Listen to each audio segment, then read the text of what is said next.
don't care enough if my horse looks cool to spend $5. Also, your horse can die. So I don't want to spend $5 to put horse armor on my horse, and then my horse is killed by a troll. And like, what happens? Do I just get the armor back and put it on the next horse? Then it feels less special. You Right. know what I'm saying? Like, I don't understand what you're talking about there. You know? Yeah. You know what? You know what does add up? Corporation greed. You see it, as you Yeah. said. Slowly but surely, their actions speak louder. Hello and welcome to level 122 of the Thoughts and Players podcast, the gaming podcast of bold takes and no strings attached. I am Jeremy, here with my compadre, David. What up? How you doing this fine evening? I'm doing pretty good. How about you? Doing all right. Doing all right. Busy day. Doing all right. Winding down, as they say. Yeah, finally. Yeah, yeah. Ladies, gentlemen, chickens, ducks, and hens, we welcome you all in to this brand new level of the pod, level 122. As always, we've got a couple of great topics we're going to discuss. A little bit of, stories here and there, journeys of our life, character arcs, they call them. It's in story building. Um, part of our character arcs is the actual gaming that we do. And that leads to our first segment where we talk about the games that we are currently playing. So, David, you want me to start it off? You want to start it off? How are you feeling? Sure, yeah, you can go. Okay, I can go. So, um, Expeditions Rome in the background. It's done. Mafia 3. It's done. Where do I go? I mentioned a couple of games I was possibly Yeah, where? gauging that was going to be the next ones that I threw myself into. Um, I think I've settled on Outer Worlds being that next game. I played a little of Okay. it, so I think I'm going to kind of wipe that last play and just start from the beginning. Okay. Because I think like if you just mainline the mission, I think it's maybe 20 or a little under or a little over 20 hours. It would be comparatively the lowest hours investment of games I've played recently, going Yeah, which from is 50 insane. to 36 to maybe 20 or 22. Yeah. So that's the journey. But I want to get into that Outer Worlds experience. I want to experience that Obsidian writing, priming myself for Avowed when that comes out next year. So I think that's the game I've been playing a little bit. I think that's the game I'm going to continue playing. I also did play a little NCAA football or not football 14. That's the great one. I did play a little bit of EA Sports College Football 25. That's right. This is a Oh, new title. oh. Did play a little bit of that. I had the trial set up on my Xbox, and so I just logged into my Xbox and was like, "Oh, I forgot I have this trial set up, so I'll go ahead and play this." Where before I was playing it, I actually bought it for my PS5. Right. So I played a little bit of the trial. Because I didn't know in that game for the team builder aspect, if you want to import a team you built, I wanted to import my alma mater, Wayne State. You have to have the multiplayer online subscription crappy thing. Yep. I don't have that. I don't have PlayStation Plus for PlayStation because it's a ripoff. But since I do have Game Pass Ultimate, I have Game Xbox Live Gold in that, so I was able to do it for the trial version. So I tried that, played with my alma mater a little bit, got really into it for about 3 drives of the game, and 3 drives equates to about 2 minutes. So I was really into it for 2 minutes, and then I said, "Nah, I'm all right. I'm done." So yeah, that's mostly just been Outer Worlds. Again, I'm gonna dive a little deeper into it. I may end up dueling Outer Worlds, and I did play a little bit more Kingdom Comes Amalur. I might end up dueling between those, but I'm gonna say pivot and just when I focus in one direction, I usually get things done. So I want to knock out this one, and then I'll start to dabble a little bit more. I've said I think for the past 10 or 15 levels that I want to start playing a little bit more of big ambitions along with other things, and so I think that's when I'll start sprinkling that game in. But that's it. That's all I've been playing. Ugh, ugh. Nice. Yeah. What about you? Okay, so well, I got my usuals, right? Mm-hmm. Apex, TFT, finals, blah blah blah. But my friend that listens to us, Deacon, he actually put me onto another game. Hmm. He's like, hey, you might like this. So I looked at it, I was like, you know what? You might be right. And I tried it, bought it, and it's pretty fun so far. It's called Melatonin. Melatonin. Yeah. So Okay. it's a rhythm game, Hmm. but it has a story, and it's based on like this dude. He's sitting on his couch and like he passes out. So he's dreaming, and that's what you're Yeah. doing. Like you're playing his dreams. So like really cool. It's not your typical rhythm game. You're not following arrows or whatever, kind of like DDR and Pump It Up and stuff like that. It's motions of what they're doing in the dreams. So every dream is different. So it's a lot of fun, and I'll Yeah. probably be putting a lot more time into it. I only have like 40 minutes into it right now. I've only played the first 3 levels, Mm-hmm. but I like it. It's definitely up my alley and different at the same time.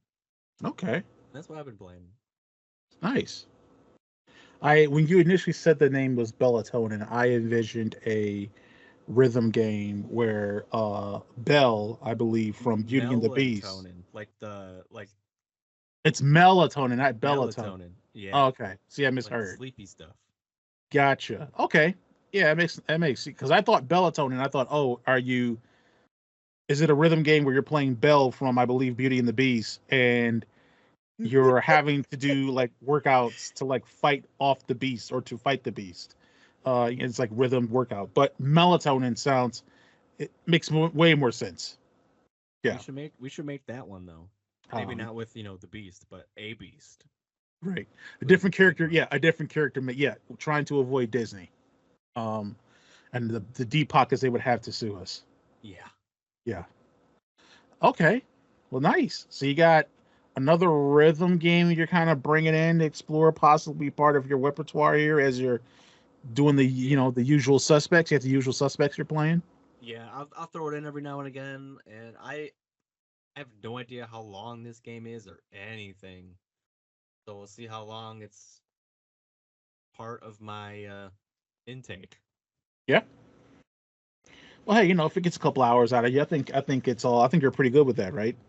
Yeah, especially only $15, so Yeah. not bad. Huh. It's the reviews are overwhelmingly positive.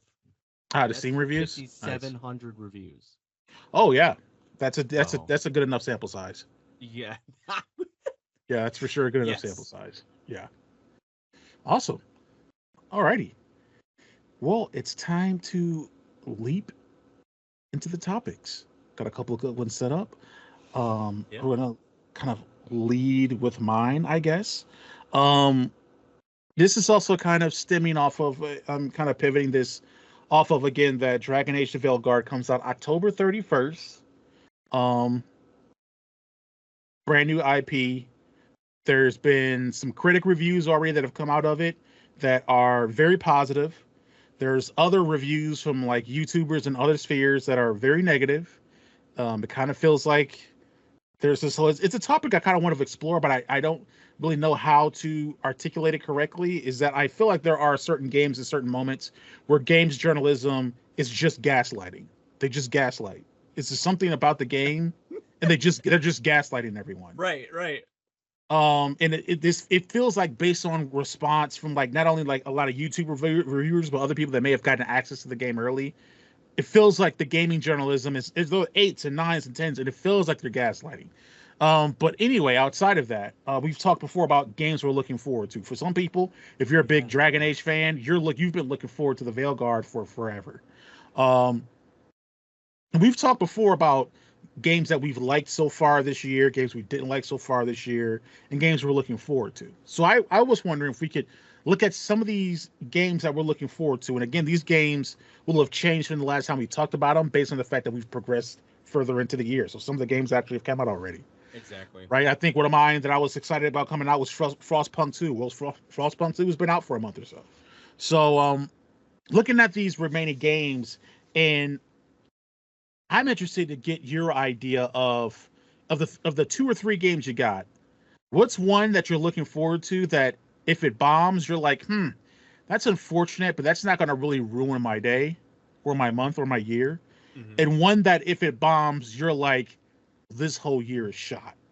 I got nothing else. I don't know what this is doing, right? This is Right. partially motivated by my last year where I'm like, oh, I've got Pharaoh Total War, bomb. Well, I've got City Skylines 2, bomb. Oh, I've got Starfield, bomb. I just can't catch a break. And that's why I'm playing games that are 7 years old. So yeah. So kind of based off of that, like what's a game, let's start with maybe a game that you're looking forward to, but if it bombs, it won't be that devastating. You're okay with it. Okay, so I've only really been looking forward to 2 games this year, Mm-hmm. and one of them just came out.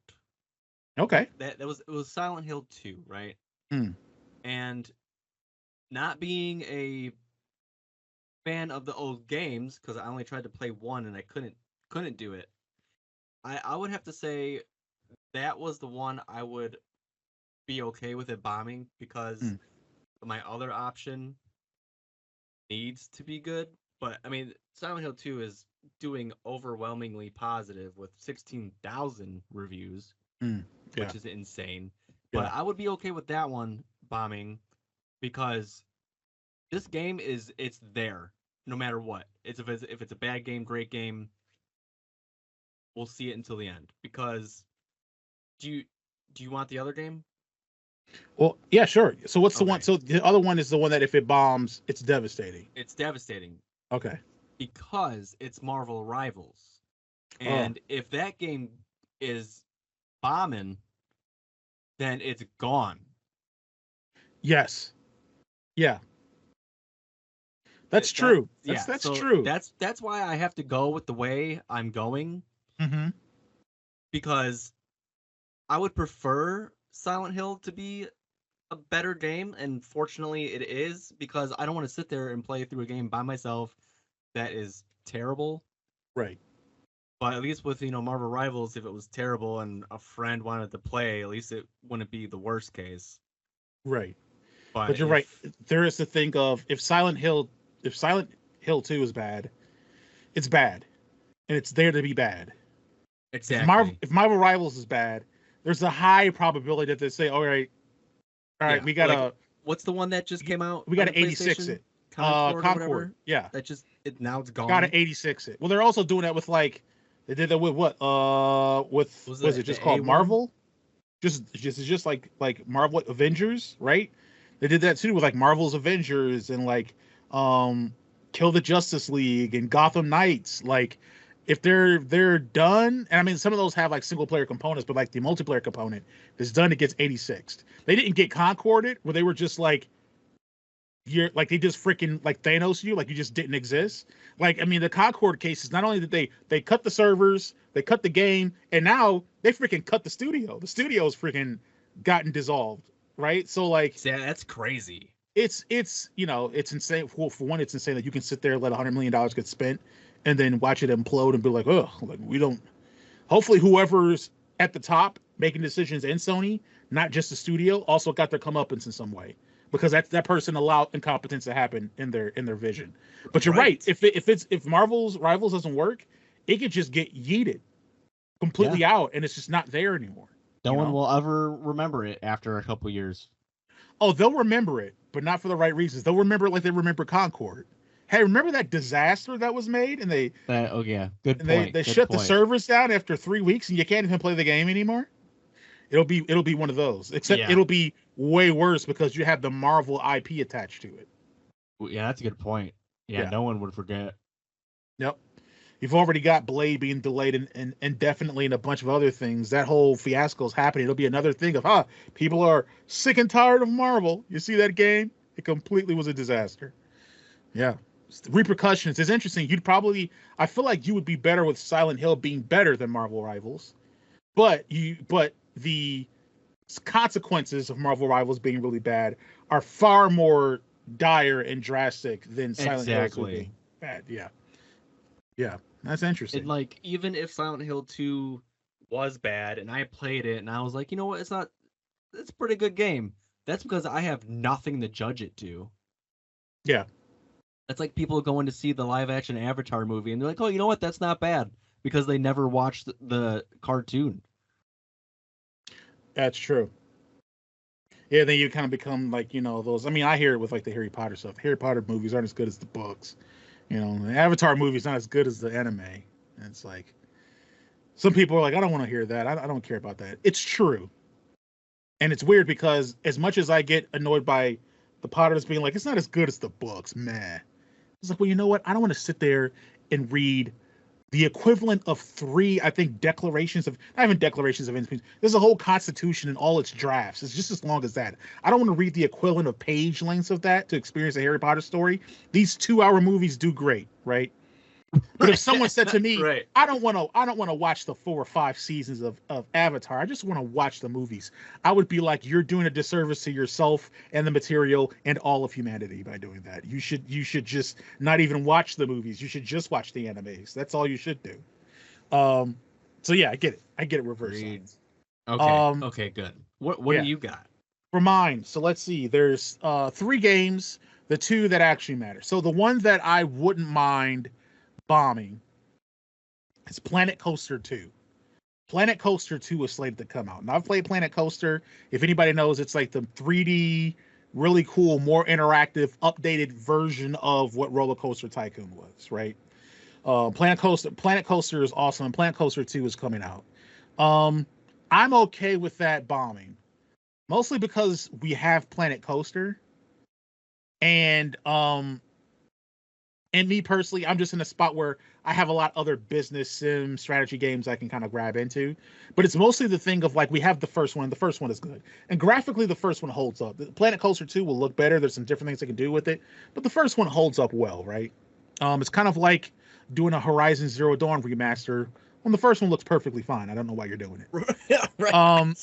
So that's the one that that I wouldn't be devastated by. The one that I would be devastated by. It's a tough pick between these 2. Mm-hmm.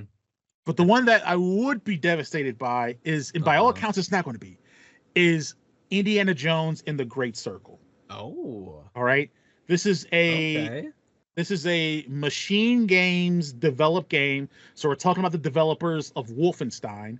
If anyone's been listening, they know last year that I went through a Wolfenstein sprint. I played Wolfenstein: The Old Blood. I played Wolfenstein. I played like 2 or 3 of them right in a row because like I'm like, the storytelling and the gunplay, this is great, right? Being able to bring Indiana Jones into the game, have it feel cool and interesting and real, and have all the momentum, it's gotta work.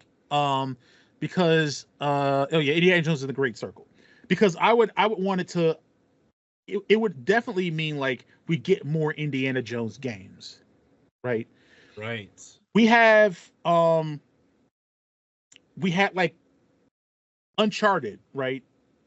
Which is like, people are like, Uncharted was inspired by the kind of like the old Tomb Raider. Yeah, a little bit. But Uncharted kind of feels more of an inspiration of like Indiana Jones than the original Tomb Raiders. The new Tomb Raider was heavily inspired by Uncharted, which is inspired by Indiana Jones. I think Indiana Jones having a game IP that is awesome, that people can like love to play, that has adventure and fun feeling to it, right? And the charisma of a young Harrison Ford, it'd just be great. And if that doesn't happen, if this game bombs, not only does it, impact the possibility of us ever getting another Indiana Jones game, I don't know what else Machine Games does. Do they just go back to Wolfenstein? It kind of throws what they're supposed to be doing into a little bit of a loop. And I'm not sure, if this is a new IP that hits for them, they could maybe be developing this and Wolfenstein concurrently. I'd be completely fine with that. But this seems like something else that could be new form that can launch. I kind of envision it with Respawn and Jedi Fallen Order, right? Like this is another IP that could be a feather in their cap, that raises the prestige of the studio, that gives them more opportunities to develop things, right? And then also, thirdly, it gives Xbox a hit. Xbox needs a hit, and so You can say that again. yeah, and so ideally, this is the one that if it turned out to be bad, I would be devastated by. I plan on getting this game. Now because it is it's Machine Games, all that whole acquisition, it's day one on Game Pass. I think even if it wasn't, I probably would have got it anyway, just because of how sold I am off of the developer, and again everything they did with Wolfenstein and all of that stuff. So, but it's also coming to PlayStation 5. So Like, is there like a delay, or is it at the same time? it's I think it's going to be a full release for PC, Xbox, and PlayStation. It's supposed to be Got December it. 6th. So Okay. it's right in, not too far from the old B-Day for me. So that might be a little B-Day gift I get myself. But There you again, I go. think it's going to be coming to Game Pass, so I'll just stick it out. I've talked about keeping Game Pass for the rest of this year anyway, so you know, just have it. Right. But that's yeah. I have a question about this game. Mm-hmm. One, I know nothing about Indiana Jones. Do you know if this is a like new story, or is it based off of like a movie or a show or anything like that? So this feels like it is going to be a kind of new story within the pantheon of Indiana Jones. So Okay. it's not within. It feels like, based on what I've seen from screenshots and everything going on, it would more fit in the timeline of that original trilogy and not the later ones. Mm-hmm. So, but I think it's a new story that's within that world they're kind of building around.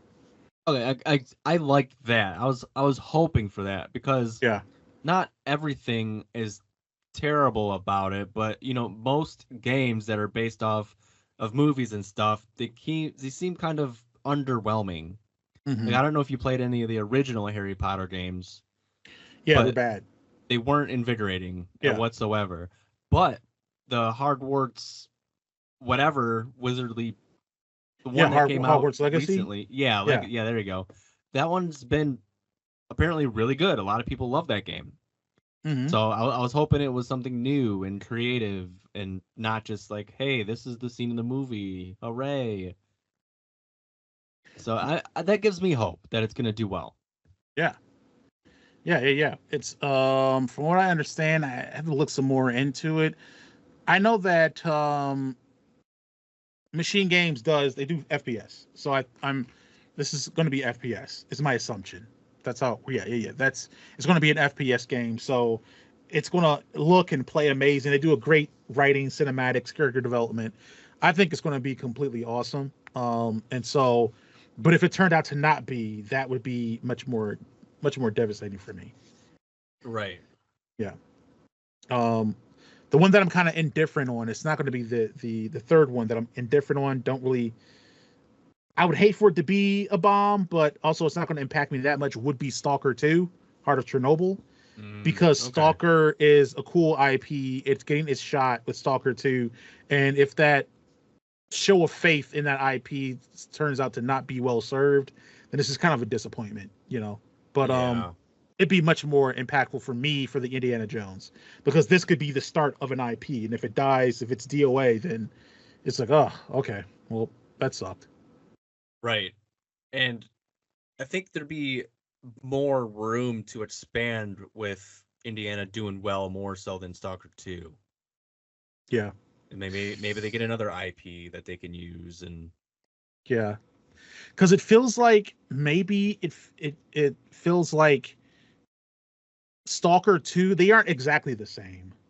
But Stalker 2 and Metro kind of occupy a similar space in regards to like these dystopian post-apocalyptic shooters, right? And if you Right. really want to stretch and say, hey, Fallout's in that too, you can. But when I think about like Indiana Jones and you're thinking about that traveling treasure hunter, whatever, right? Well, they aren't making any more Uncharted. At least as far as I know, they might be trying to cook up something, but as far as I know, Uncharted is done. The new Tomb Yeah. Raiders, as far as I know, they're kind of done. yeah. So you don't really have that kind of like treasure globetrotter type of game that fits in that sphere. And if you're going to have a game fit in that sphere, it'd be great to have the OG to be the one that fits in that sphere, you know. Right. All right. Yeah, that's it for me though. That's it for my topic. All right, cool. We'll move on to mine. My topic is what? I guess how do I word this? What business plans or priorities really just kind of grind your gears? Yeah. Do you want me to go first? Yeah. You wanna think You go ahead. something? Okay. So in recent news, The EA is not happy with the monetization that Apex did this past season. They did not meet their goals, right? And they're like, we don't know what's going on. We added a new map, we added new game modes. You know, they made some changes. Like, what's going on? And I'll tell you what's going on, EA, all right? You're not taking care of the game. They said also in this is that they don't plan on doing a Apex 2 or, you know, revamp it into a different kind of Apex, like whatever, because they said Mhm. they usually don't do as well as the first one. We can see that obviously in Overwatch 2. Overwatch 2 is never going to hit the numbers Overwatch 1 did. I feel like that goes for another one I thought of with the Division. I think the Division 2 didn't do as well as the first one. Yeah, you see even more examples. Yeah. so okay, they're doing right on that front, but The original Apex isn't going to do as well as it did itself in previous seasons and years if they don't take care of it. They're not updating the game how it needs. Now, I don't understand it fully, but I was saying this before. Like, it runs on 20-click servers, and like even Roblox, for example, and like Fortnite and other games, like they run on like 60-click servers. There's a lot of audio issues in Apex, and apparently that's part of the problem. Yeah. Like, you need to update your servers. You need to update the game. You need to do more than focusing on we're not hitting our goals, which they probably still made a bunch of money. They probably just Mhm. didn't make the 50% that they wanted. They made 35%. Right. Because it's So, probably I like just- it's probably like money and conversion rate stuff all kind of like mixed in there, you know, and like yeah. So yeah, you didn't hit our quota. that's something that's grinding my gears recently. Is like, you want your game to make money. Obviously, it's what businesses do. You need to take care of the base of your pyramid. Mm-hmm. The top of the pyramid makes you the money. The Yeah. base holds where the money is made. If you have no base, you're gonna have no money. I think let's see. There's probably a more recent one I can think of, but one that comes to mind recently was the reason why I gave up on a game. And it's a game that we've both played. You've put way more hours into it than I did. Ooh. But that game was PUBG. For all intents and purposes, I actually loved PUBG. I bought it and played it on PC, and then when it Mhm. came to Xbox, I bought it and played it for Xbox. And I forgot what they were called. I forgot what they were called. Blue, I don't know, Blue Dick Studios. I don't know. That doesn't sound right, but whatever it is, right? They just refused to fix their netcode. Like almost like it's a dare to just refusing to fix their netcode, and that resulted in a bunch of glitching. It resulted in cheating being absolutely rampant. They had to do all these different types of anti-cheat things and trying to account for cheaters and stuff like that. And I think like at one point within a year or a year and a half, they had like found or banned like 1 million cheaters. It's like 1 million cheaters. That's insane. Fix your net code. And it's just in and out. They just refused to a point where I was like, okay, I gotta go someplace else because no one else's net code is as bad as PUBG's. It's just ridiculous. Like, I think that some other things, but I think that principally helped lend to them like slowly but surely losing their spot as the #1 battle royale because their net code was just so bad. And you're kind of like, this doesn't make sense. I'm thinking to myself, you're printing money, man. You're printing money. This game was built off of, if I remember correctly, this game was built off of a freaking like Arma mod, like an Arma 3 mod. Like you, Really? it's yeah. It's like you didn't. Your starting point, I think it started as a mod and then built to become its own game, if I remember correctly. It's like, buddy, fix your netcode. You're printing money right now. Your PUBG is more popular now than Arma 3 has ever been. If you're saying we can't fix it because we don't own the original code, buy the Arma 3 developers and fix your netcode. You're printing money. That's You could buy the original. You're printing money. Like you literally have streamers, whoever it is, whether it was Dr. Disrespect or Tim the Tatman or Shroud or Wow. anybody else, you literally have people becoming millionaires streaming your game. You have tens of thousands of people buying your game and playing it. It is the game. You were doing it before Fortnite even came into the. Fortnite was still about building forts to kill zombies and vampires. That's the original Fortnite. It wasn't until way later they pivoted and turned it into a battle royale. You are the game of the genre. Invest in yourself and fix your netcode. And it was just like, nope. We're gonna do these little fixes here, but we just aren't gonna drill down to it and do it. And I left, and obviously everyone else left. So that was one thing where it's like, I don't understand this being a business decision that you're making to refuse to fix your netcode. right. And like I looked it up. The developers PUBG Corporation, and then the publishers Krafton. Okay. So that's what those are. But it has 2.4 million reviews, and it's mixed. Yeah. So that means there's just as much good as they're just as bad. Yeah. Which is insane. I feel like there should be more on the bad side. Because It's probably ebbed and flowed. You're right. I don't know why you wouldn't update something that lets people continue having a good time. Exactly. Because you get all these Fix your matches game. with the cheaters, it's no fun. Yeah. It was incredible to see at the time. It's like, I don't know why you guys aren't doing anything about this. Agreed. Yeah. Let's see. I think I got one more. Okay. The premise of Overwatch 2, the reason they were trying to coming out with a new one is there was going to be a PvE mode, story mode, or like whatever they wanted to call it. And the game was out for a couple months, and you're like, you know what? Never mind. We're not going to do that. Like, it might not be half, but like a lot of your player base got it and was excited and ready for that mode, and then you're just not gonna put it out. Yeah. That was part of the sale point. Yeah. It seems like things really went downhill from that point. Yeah. Where it was like, hey, we're not going to do this. And it's like, okay. And like I obviously I've been banned for a while now, but I've been seeing news articles that apparently the 6v6 is coming back instead of the 5v5. It's like, what took you over a year to be like, you know what, we probably should bring that back? At this point, you should be like keeping it, or you should have done this a while ago. Yeah. So that's another decision. I'm just like, why?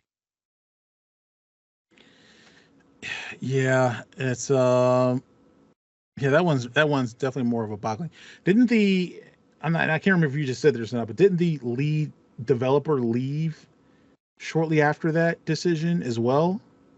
That I'm not sure. The biggest thing I remember seeing about somebody leaving was Jeff Kaplan, and that was at like the end of Overwatch 1.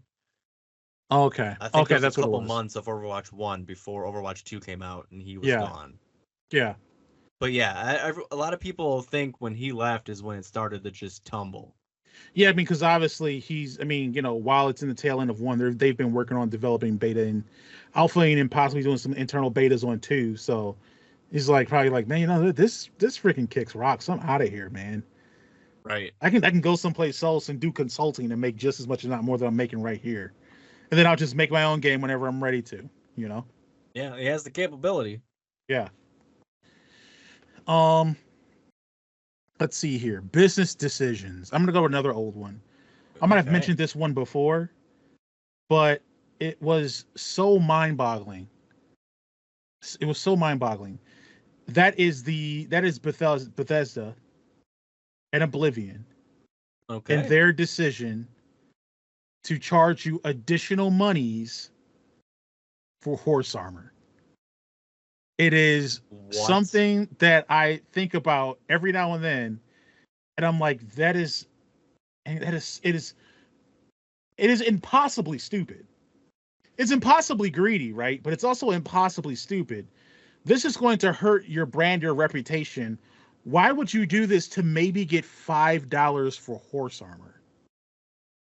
First, how many people do you think actually own this game? And then how many of those people do you believe would give additional money for horse armor? It just doesn't make any sense. Right, it's not adding up. It's just not adding up. And it was it's just a baffling decision then that it takes years and years of further down the line in hindsight, looking back, to be like, oh, okay, we see that's kind of how Bethesda's been. When they talk about the greed of like Fallout 76 and some other things, it's like, it's been there all along, except that it's it materialized in an itty bitty thing called horse armor. It leads back. And you're thinking that, oh, it's okay, that's kind of dumb or whatever. But hey, people are just whatever, people do dumb things, and it's like that was Bethesda kind of letting you just know just a little bit more of who they actually are. Horse armor, give us money. Horse armor, $5. Come on, give us money. Don't you want your horse to look cool? And it's like, well, I mean, yeah, I guess I would, but I also don't care enough if my horse looks cool to spend $5. Also, your horse can die. So I don't want to spend $5 to put horse armor on my horse, and then my horse is killed by a troll. And like, what happens? Do I just get the armor back and put it on the next horse? Then it feels less special. Right. You know what I'm saying? Like, I don't understand what you're talking about there. Yeah. It's you know what does add up? Corporation greed. You see it, as you said. Slowly but surely, their actions speak louder. Yeah. It's $5 like, I don't. for horse armor, $6 $5 for this, $3 for that. Builds up. Yeah. I mean, it was such a bad reaction. I feel like that's part of the reason why they didn't do anything with that with Skyrim. But also, mod stuff was happening around with all the Bethesda games. So I feel like there's probably mods that exist that give your horse armor. Or different things like that. Most likely. The things people come up with and do for mods is insane. Yeah. Well, that was a benefit of maybe Bethesda not ditching their creative engine, is that so many modders have access to it, they can just keep building great stuff in it. The reason possibly to ditch it is because it's mad old and mad glitchy. So that's a couple of reasons to ditch it for something else. But who knows? I mean, ideally you keep adding and reinventing and adding different things to it. I think about CD Projekt Red and the Red engine, like them using it to develop The Witcher 3, and then also using it to develop Cyberpunk 2077, and I think they're using it to develop The Witcher 4 as well.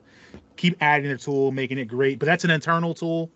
Creation, I guess, is an internal tool. Well, they got to update it, but yeah, that was another just baffling business decision. Is, hey, we're going to charge you money for horse armor. No one was thinking about, I mean, there might have been some people asking for it. No one was really thinking about, man, I really wish this game had horse armor in it. I'm telling you, no one was saying that. Right. I don't think that would have been on my mind at all. Yeah. The freaking Bethesda's just parachuting out of nowhere, saying, hey, you guys want to pay $5 for horse armor? And everyone's like, what? Like, what? No. And they're like, oh, okay, my bad. And they just flew away. That's all they did, Yeah, just go away. It's like, I don't know what are you talking about. Yeah, that's weird. Mm-hmm. I got one more just to be petty. Okay, yeah. Worst business decision to not make Titanfall 3. We're going back to EA. Yes. See, I don't. In hindsight, it is. And the reason I say this is because, I mean, people got to remember when Titanfall 2 came out, that Battlefield was at the top. Battlefield has fallen the F off. I don't know anyone that cares about Battlefield. I'm sure there'll be some hype for a new I Battlefield never knew coming. anybody that did ever.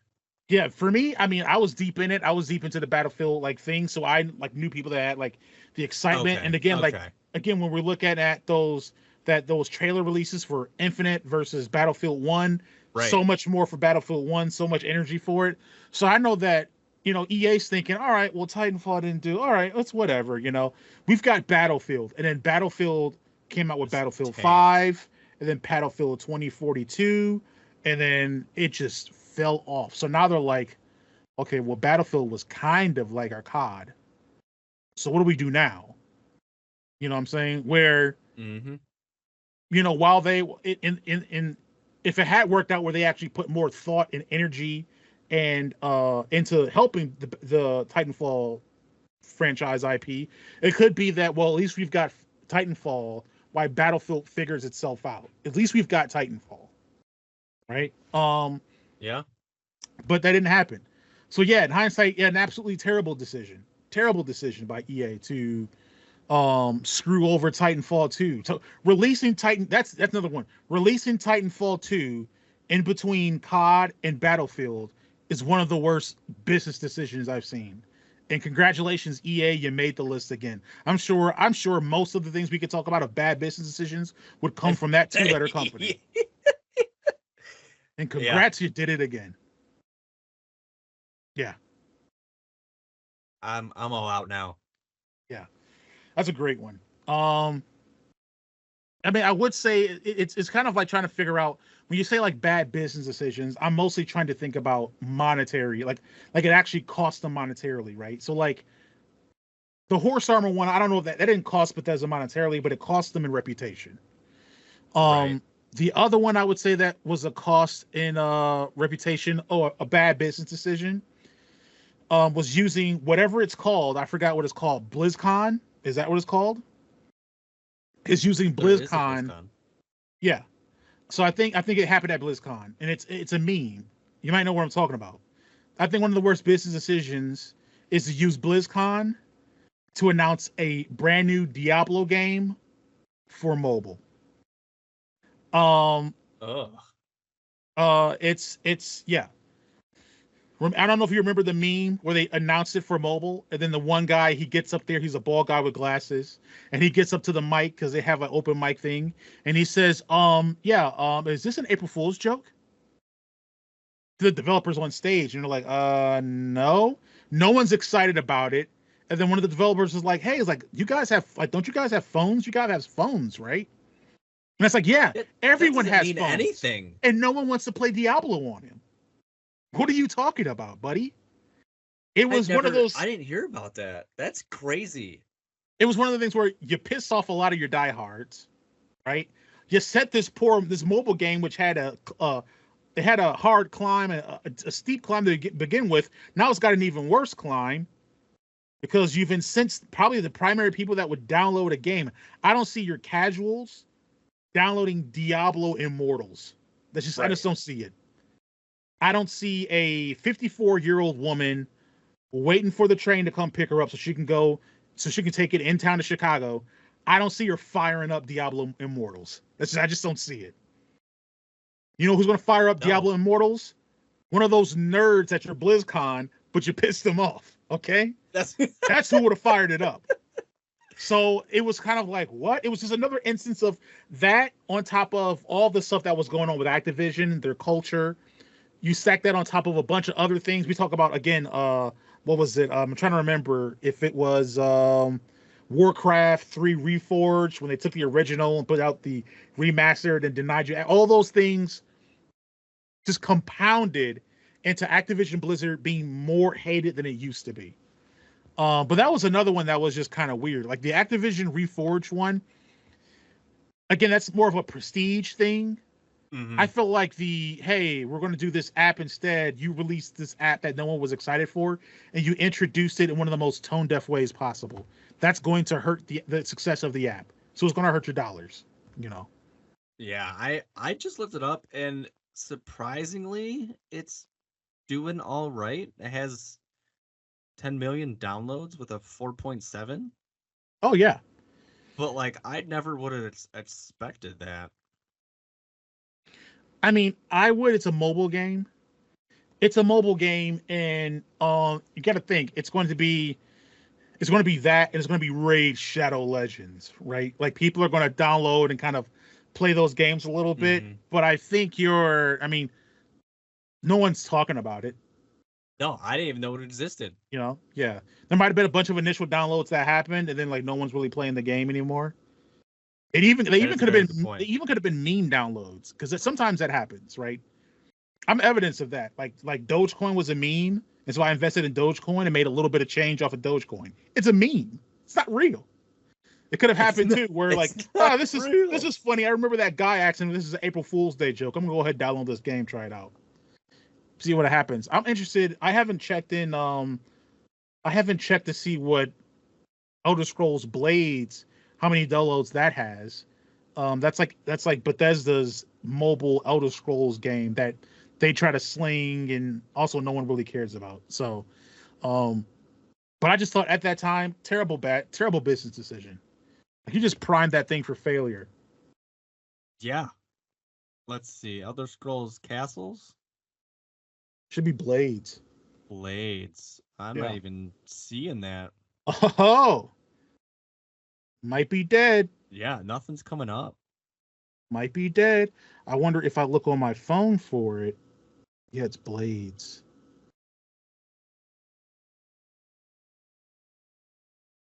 It might just be called. Did you look for something just called Blades? Maybe? Let's see. Let's see what we got, guys. Blades. Blades. The Elder Scrolls Blades has 120,000 reviews. Either I don't know or can't see how many downloads it has because I don't know how to read it exactly. It's by the picture usually. Like way at the top. Well, yeah, I can't see all of that, but it does have 120,000 ratings at 4.6. You figure like less than like 5 to 10% of people actually leave ratings for games. Right. So it might have had a few million downloads. Wow, yeah, I didn't know these bigger games made. Like I heard of Call of Duty mobile. Mm-hmm. You know, even Apex had a mobile game, and like, that was just a joke. PUBG got mobile. Yeah, I PUBG Mobile is actually pretty big at one point. people buy these controllers for them and all Mhm. like. I don't get it. Yeah. But hey, bad business decision. Even if you got 10 million downloads, still a bad business decision to announce it the way you did. Yeah, I don't think that's like a do it in front of like everybody, like you said, like at a con thing, you know, especially when they're Yeah. waiting for like bigger stuff. Yeah, that's an announcement you fart out before the conference. Yeah, you know, they're all there waiting for cake, and they're like, "Hey guys, I have this apple pie." Like, no, we wanted cake. Right. And not even pie, it's like a cake pop. Like, hey, we wanted a full cake, you gave us a cake pop. You know what I'm saying? It's like, well, Even fart better. that cake, Even fart better. that cake pop. Look, here's the thing: if we all come for cake, and you fart that cake pop out beforehand, hey, you know what? I wouldn't have a little bit of cake pop. It ain't cake, but it's close enough. Right. You bring us in there, we're expecting you to give us a whole big old cake. You say, here's cake pop. Going be like, man, take this nonsense someplace else. Exactly. Do you have any other? Yeah, I think that's it. Okay. Bad business decisions. Bad business decisions. So many of them. I'm sure we're missing like super big ones, right? Probably. And yeah. then there's probably people that totally disagree with us. Hey, you know what? I mean, hey, here's one that we talked about. Here's a bad business decision. This one goes for Sean Murray and Hello Games. It's a bad business decision to lie about what your game is. Ooh, How about that? Bingo, snap. Don't lie about your game. That's a bad business decision. Is that the No Man's Sky? Yeah. Yeah, Real buddy. bad business decision to lie. Now, it's a very good business decision to build on your game and make it better. Hello, No Man's Sky. Yes. But it's a bad business decision. Imagine how much better those other good decisions would have made if that first bad decision didn't happen. Right. Mm-hmm.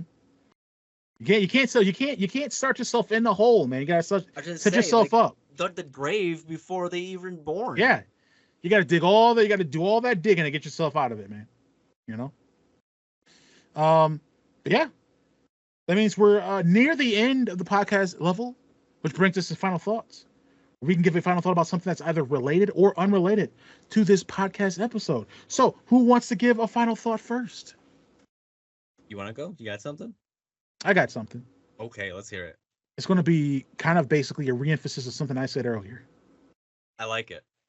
I think games journalists are into gaslighting.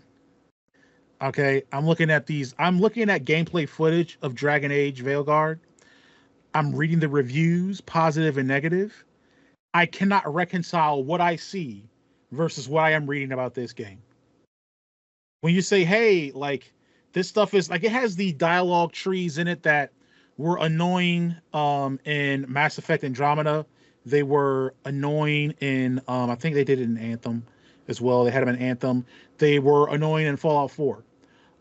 Where there's a dialogue option, your character's option says F this, right? And Right. you click it, and then your character, instead of saying F this, says, well, I feel this may be slightly preposterous. That's not what I wanted them to say. That's not what I chose. That's bro. not what I chose, buddy. That's not what I want. That's not what I want.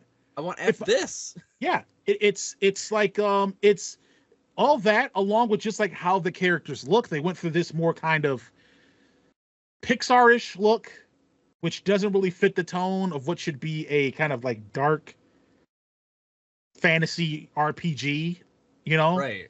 Like that looks fine for Kena Bridge of Spirits. It works great for it because of the mood and atmosphere for it. For Dragon Age, I don't know. It's just really interesting to like see these things and you're reading and you're like, there's something amiss. I'm being gaslighted. And so you're like, okay, well, this is when you get further into the rift of no one can trust games journalists anymore. And no one can trust these games because there's like clear instances of gaslighting. Hey, this is a gaslight. You guys are saying you got freaking giving it 10 out of 10. Come on, buddy.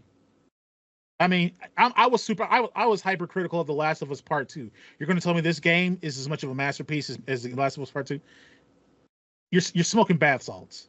You're on PCP. Bath salts. You're doing something crazy. I don't know what it is. Straight But to you need the to get salts. you need to get yourself right with Jesus. Okay? I don't know what it is, but you're doing something wrong. Right? Yeah, This is just ridiculous. It's insane because, and you would think that they would like try to be the most genuine about it because you have all of these people online, YouTubers, Twitch streamers, other site streamers that just show the proof in the pudding and say it how it is. And that in the interim of them gaslighting to try to maintain access have grown bigger audiences. So now these companies are also having the risk of, I'm just using this as an example, right? Okay, well, Game Rant, we can give this game to Game Rant. Game Rant wants to say we want to keep a close relationship with EA, and so we'll give the game a 9 out of 10 because we love it. We just want to say we love it, or whatever it is. These may be their genuine feelings or whatever. And then you go to their review and then you look at their review page, and okay, their review gets about 300,000 clicks. Okay, that's great. Well, SkillUp, who didn't review it favorably, his video on it's got 1 million views already in 24 hours. So it's also like, if there's a possibility that our game is good, if it is good, hey, this is good on SkillUps is going to have a further reach than it's good on Game Rant. Right. Now the risk you have is that SkillUp says it sucks. And so then 1 million people see that it says it sucks, and Game Rant, 300,000 people that say it looks good. That's the risk you take. So Yeah. it's in the interim, these influencers or they've kind of usurped these institutions and gaming places as having influence, and they don't really know how to work with that. It's also like we're also going to play the game. We're eventually going to play the game. So there's no use of trying to gaslight us, except for the instance of just trying to make these companies money. We're eventually going to play it. I'm eventually going to play Dragon Age. And if I play Dragon Age and it sucks, I'm not going to listen to you anymore. I'm not going to get anything else that BioWare makes. I'm not going to get anything else that EA publishes because you're all in cahoots. Exactly. You know what I'm saying? Like, that's eventually a reality that will happen for a lot of people. It makes no sense to gaslight in these ways, except it's No. just like quick butt. maintain access from a. We're trying to build a partnership with a publisher or developer, and that's what it is. It's like, man, if you guys want to shill, do it for indie games. These companies make enough freaking money, man. Yeah. EA prints cash. Don't shill for Dragon Age: The Veilguard. Shill for Thronefall. I mean, come on. I mean, you don't have to shill for them. Thronefall is actually a genuinely good game, but I'm just saying, shill where it matters. Right. Help the little guy. Exactly. That's my final thought. Okay. My final thought is thrifting is not that bad. I know there's like a feng shui about thrifting. Like some people Feng don't shui do about it. Yeah, because like, it's other people's clothes, it's other people's stuff, Yeah. and like you can wash it and you can do whatever you want to it. Mm-hmm. I know my partner watches some people that thrift and then make things out of that. They'll find this awesome skirt and then they'll make like a shirt out of it. Mm-hmm. Like the fabric and stuff. Yeah, so like you can find a lot of awesome fabrics thrifting. Like me personally, I find a lot of awesome corduroys. You can't really find those in brand new in stores anymore. And awesome jackets. Like I just found this awesome leather trench coat. All right. I've always wanted a leather trench coat, and now I finally have one. And you know what? I didn't have to spend an arm and a leg on it. And you know what? It's in really nice condition. I can't find anything bad about it. There's no holes, there's no rips, no fading, nothing. Whoever owned it took care of it. Yeah, I mean, there is. I think some people misplace like the idea. There is like a modicum of like quality assurance, quality controls when it comes to thrifting and stuff. Like, there's not going to be a case where you're like looking at this shirt and you're like, oh, this shirt, like who wore it before? And it's like, oh, well, actually, this shirt belonged to this shirt belonged to a pedophile that was beat to death in 1966, and then they gave it to their grandchild, who then wore it, and then their grandchild was like, shot in some kind of incident, and now it's here. It's like, that's not how the clothes work. Right? You don't have the history. Yeah. And of course, not everything is going to be top tier stuff. Because when people just donate bags and bags of clothes, some of it's gonna have stains on it, some of it's gonna have holes in it. Like there's not really quality control too much. There's a little bit, the people putting them on the racks and stuff. They're like, okay, no one's gonna buy this. Yeah. There's a hole in the middle of it and stains all over. They just throw it away. But like, if it's not like there's like these horrible incidences that may have happened in the clothes and they've been passed down from one to another, then they're just there. It's usually very typically someone older bought this and they either, had a thing where they had to get rid of clothes. Maybe there's someone younger that bought something and then they had to move and they're moving to a different state. And like, I can't take all these clothes with me, so just going to donate them or whatever else. Then that's just how you get the clothes. And a lot of people think there's like, oh, there's someone, just rolling, or just, someone wearing this shirt and they're just rolling around in hepatitis. You got to be careful. That's not how it works. That's not how this works. But that's the stigma. That's the word. Exactly. Stigma. Yeah. The stigma on thrifting. But yeah, that's my final thought. Yeah. I like, I mean, heck, when you think about, I mean, hey, if you're someone that likes buying used games, you like thrifting games, don't you? If you're someone that, that's a good one. Yeah, if you're someone that likes buying used cars, aren't you thrifting cars? Thrifting and drifting, you know what I'm saying? You're technically, if you buy used, that's thrift. You're thrifting, you know what I'm saying? Yeah. So you got to think about it that way, and then you're like, then the stigma kind of goes away a little because it hasn't been applied in those other places. It's the same as clothes. Instead of looking for a 1977 Chevelle, I'm looking for a 1977 electric blue corduroy. That's what I'm looking for. Wow, this kind of actually blows my mind. I never thought about that. Yep. That's how it works. Well, that brings us to the end of level 122 of the Thoughts and Players podcast. If you like what you heard, you can follow, like, and share the podcast on the socials as well as your preferred podcast service. We're on the Spotify, we're on the Apple, we are on the whatever Google uses. We're on all that stuff everywhere. If you want to support, there's a couple ways you can do that. One is to buy merch.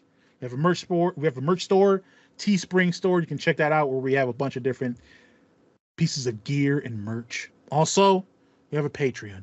You can subscribe. We have 3 tiers, a $2, $5, and $7 tier. Each offering little bits of goodies and content. Be sure to look out for that. And of course, make sure to catch the podcast on YouTube because we upload video versions of it weekly. So check us out there. Or you can listen to us on those podcast services if you want, but you get to see us emote. You get to see the backgrounds. You may be thinking, hey, I hear David. David sounds like someone that may or may not have a Charmander in the background of his shot. Well, guess what? He does. 3 of them. Yep. But you won't know what those 3 look like unless you check out the video version. So That's a little right. bit of suspense. Yeah. That is it for me. David, did you have anything else you wanted to add? Peace. Right. Well, thanks for tuning in, and we will catch you on the next level.